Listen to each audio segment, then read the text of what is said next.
عنوان الرسول صلى الله عليه وسلم كان قرآنا يمشي على الأرض. حتى الرسول في حديثه الشريف أو في معنى حديثه الشريف قال: أقربكم مني مجلسا يوم القيامة أحاسنكم أخلاقا، أحاسنكم في العفو، أحاسنكم في الكلمة الطيبة. هي دي الأخلاق الرسول اللي بنقتدي بيه. وعلى الشعوب العربية والقبائل العربية والعائلات أن تقتدي بالرسول، ده أمر من الله سبحانه وتعالى. ولما وجدنا برنامج حق عرب، ما كانش المقصود ان انا القي الضوء على المصطلحات العرفيه.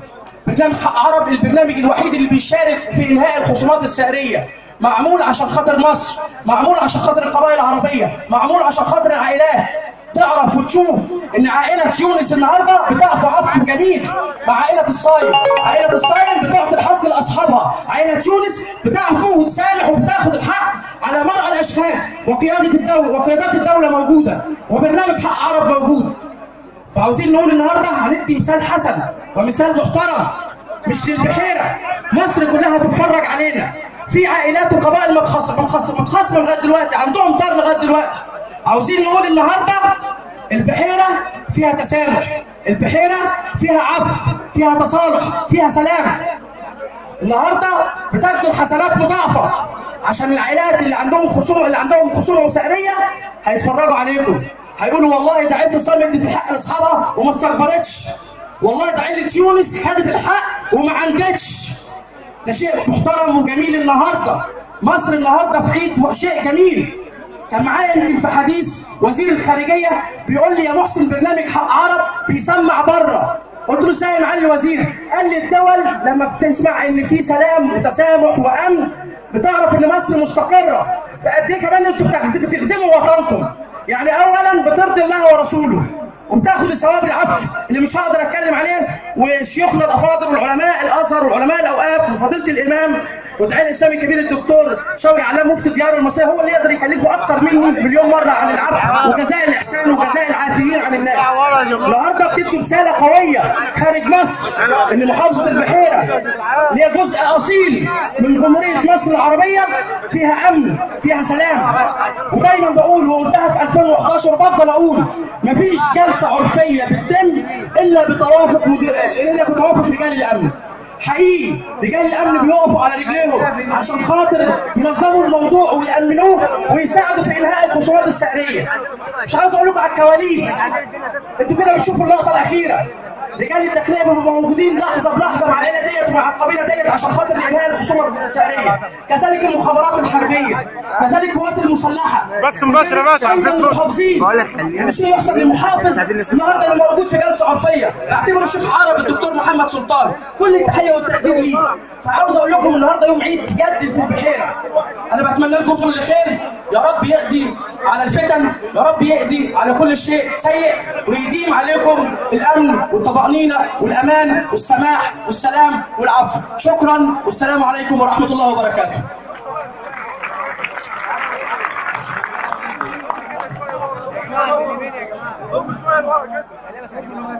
كل الشكر والتقدير الإعلامي الكبير الأستاذ محمد عبد الظاهر. هنستأذن حضراتكم كل واحد من الإخوة الأفاضل يجلس مكانه حتى تتم مراسم الصلح والتنسيق مع رجال الأمن. أستأذن حضراتكم، نحن كلنا ضيوف عن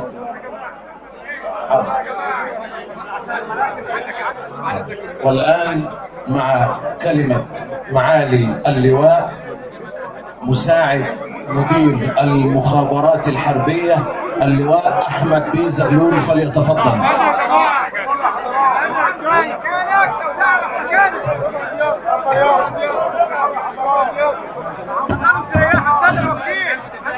بسم الله الرحمن الرحيم. وقل الحمد لله عبده ورسوله والمؤمنين. ليس بالكون العاشق والراقي بحكم مصر كالسدة والشرق. السادة المنصر الكريمين، السادة الحضور، هذه المحافظة. في البداية أشكركم على حسن الاستضافة، وأتمنى لمحافظة البحيرة ومحافظات جمهورية مصر العربية الأمن والسلام والطمأنينة. النهارده يوم من الأيام الواحد بيعتبرها من اسعد ايام حياته ان يوصل الحق لاهله من خلال التسامح والمحبه التي نادى عليها وارساها رسول المحبه واصحابه الاكرمين. وتحيه شكر لخطيب الجمعه اليوم الذي ارسل رساله طيبه توضح مدى المحبه ومدى التسامح بين اصحاب رسول الله عليه الصلاه والسلام وبين الساده الاحباء من صحابته. فارجو من حضراتكم ان ننشر داخل مجتمعنا التسامح والمحبه والرحمه، هي صفات الاسلام. ان العالم كله ينظر لمصر حاليا نظره احترام ونظره محبه، فيجب ان ننصت وان ننشر بيننا التسامح والرحمه، وان نرسل رساله للعالم اجمع ان مصر مصر الامن والامان، مصر الرحمه، مصر التسامح. ونوفق الساده القائمين على هذا الصلح من العائلتين واهل العقد والمشوره، وندعو لهم بطول العمر، وندعو لهم ان يكونوا دائما اهل الخير واهل التسامح واهل الصلح. وارجو من الساده المسؤولين ان نفعل قضاءنا العرفي، لانه احد اهم خطوات انهاء النزاعات التي تسود جميع المحافظات، وخصوصا ما بين القبائل والعائلات. مصر تتكون من 262 قبيله و5000 عائله. ولو فعلنا القضاء العرفي سنوفر اكثر من 95% من المشكلات التي تعرض امام القضاء المدني. فنحاول من خلال اهل العقد والمشوره ان نوفق اهل الحكمه فان نفعل القضاء العرفي ليكون احد المواد الاساسيه في انهاء نزاعاتنا التي انتشرت خلال الفتره الاخيره بظروف ما. وارجو من حضراتكم ان نبني مجتمعنا على القيم وعلى القدوه، وان نقف صفا واحدا لانهاء نزاعاتنا بالشكل الذي يرتضيه مجتمعنا الفضيل. وفي نهايه كلمتي اشكر العائلتين على التسامح والرحمه فيما بينهما، وشكري للسيد محافظ البحيره ورجال الامن في محافظه البحيره على مجهوداتهم الكريمه واستضافتهم لنا في انهاء المشكله. وسلام خاص وتحيه خاصه للسيد مفتي الديار المصريه الذي شرفنا اليوم في انهاء هذه الخصومه، ولكم كل الشكر والتحيه.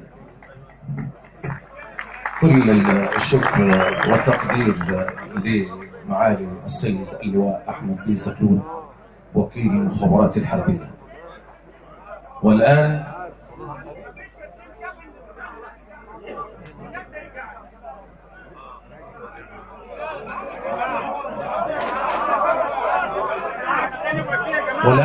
اسال الساده الافاضل الوجود كلمه السيد معالي مفتي الجمهوريه، ثم بعد ذلك تسليم مراسم الصلح. كل الساده الافاضل اللي واقفين يقعدوا. الان مع كلمه فضيله مفتي الجمهوريه استاذ الدكتور شوقي علام.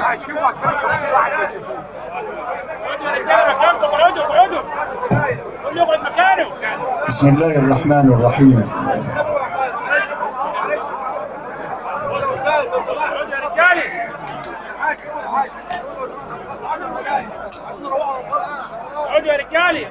بسم الله الرحمن الرحيم.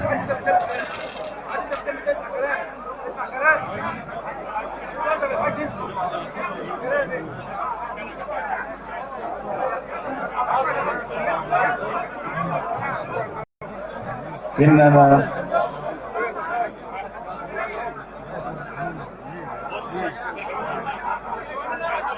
رسول الله صلى الله عليه وسلم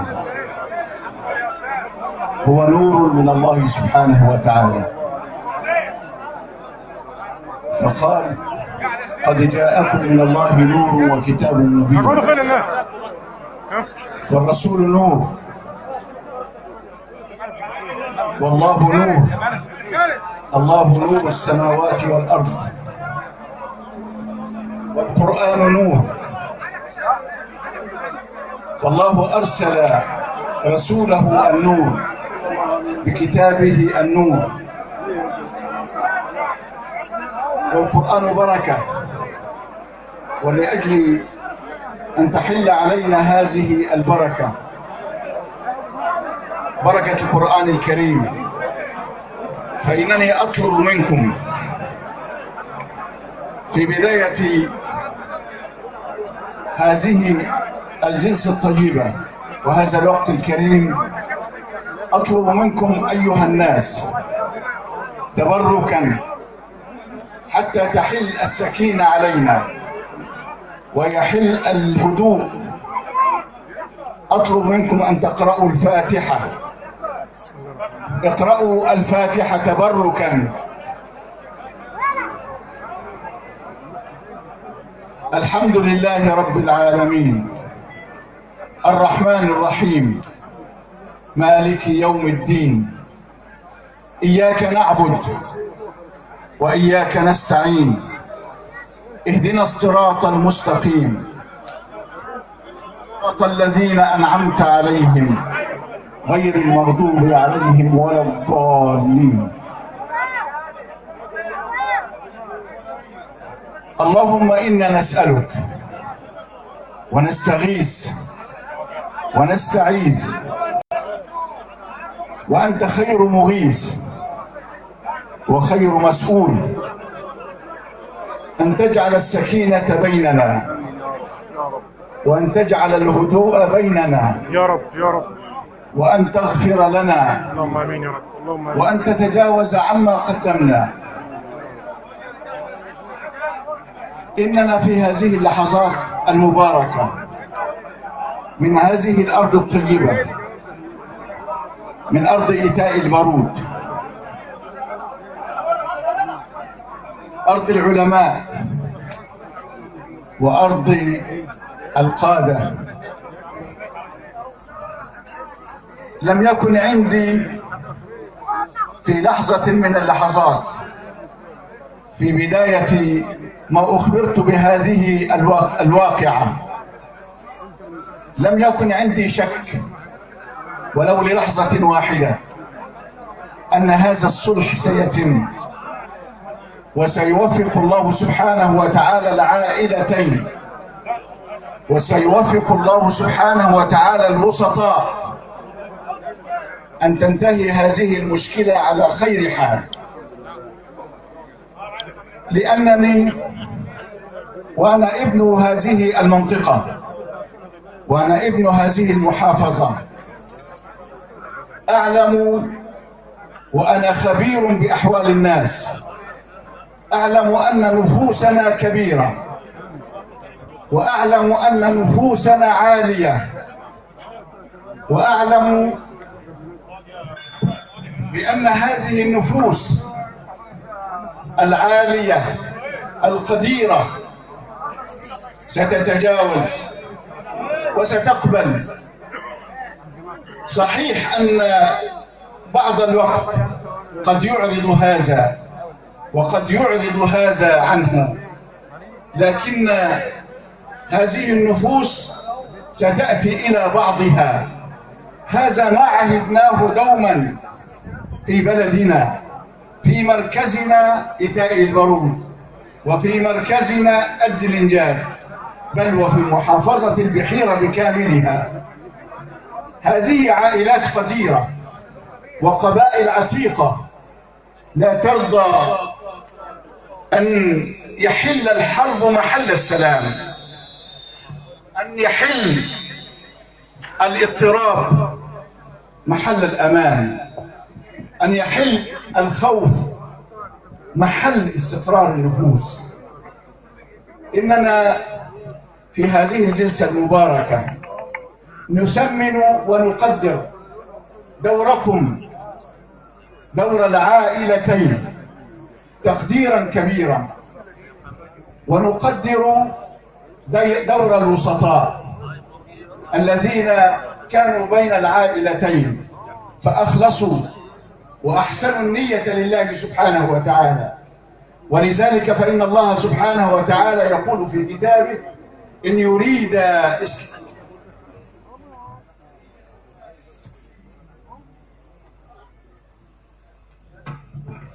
النية هنا للمصلحين، إن يريد إصلاحا يوفق الله بينهما.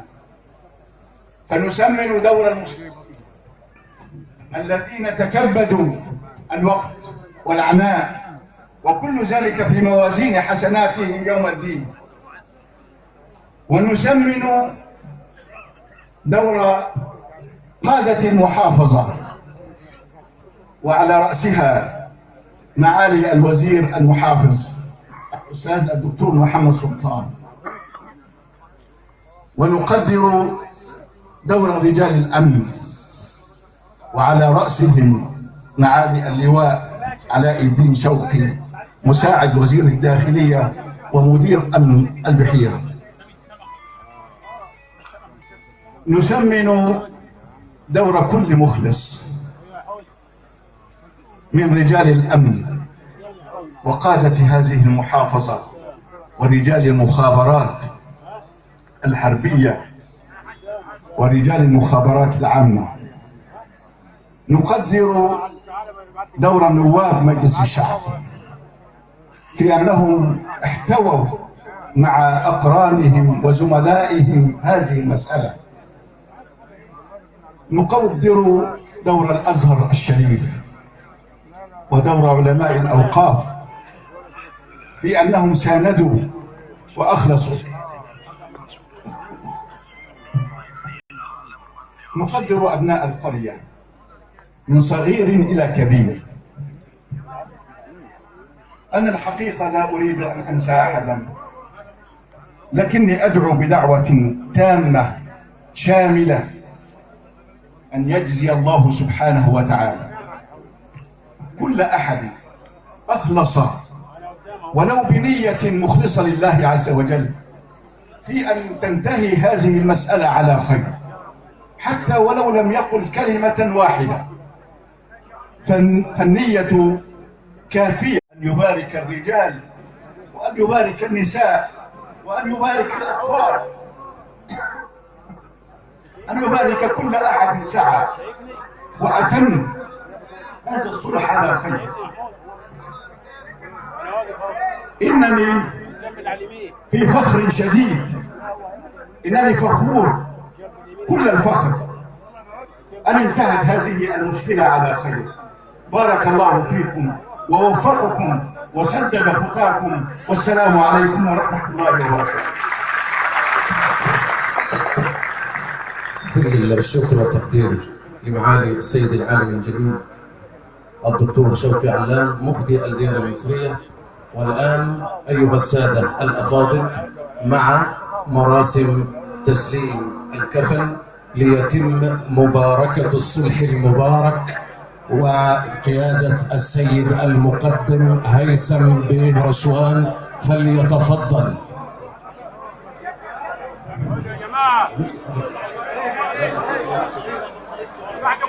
على السادة الحضور الأفاضل الهدوء، كل في مكانه حتى تتم مراسم الصلح المبارك على خير.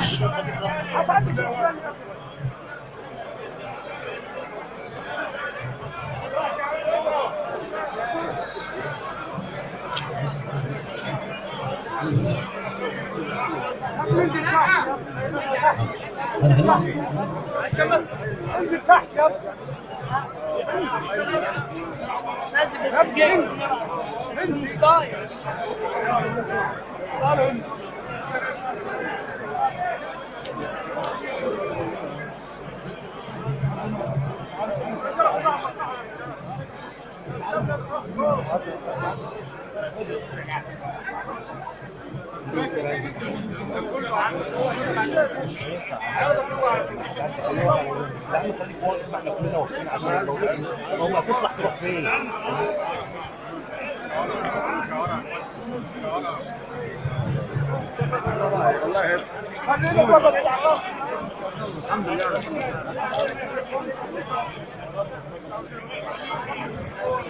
استنى يا سعيد.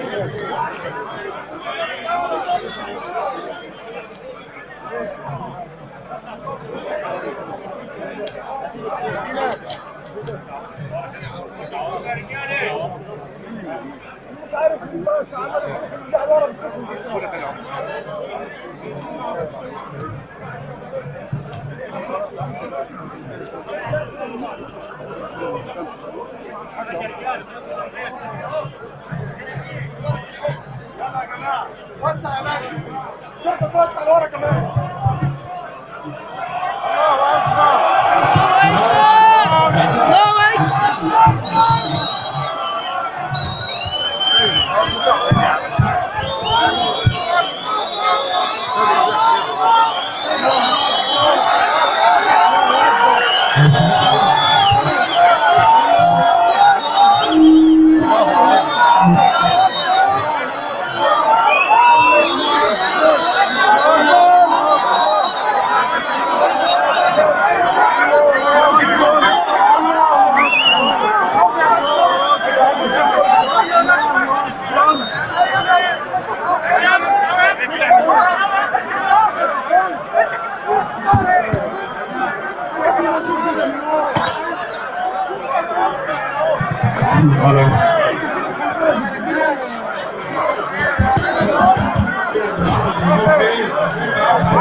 الله هلو.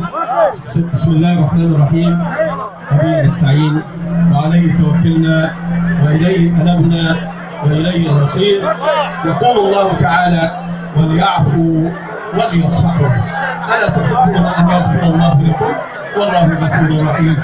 في هذه الساعه الطيبه المباركه، في هذا اليوم العظيم المبارك، نشهد عقد صلح بين اهل واهل، بين بلد واحد، بين نفس واحده طيبه، ونبدا مراسم الصلح.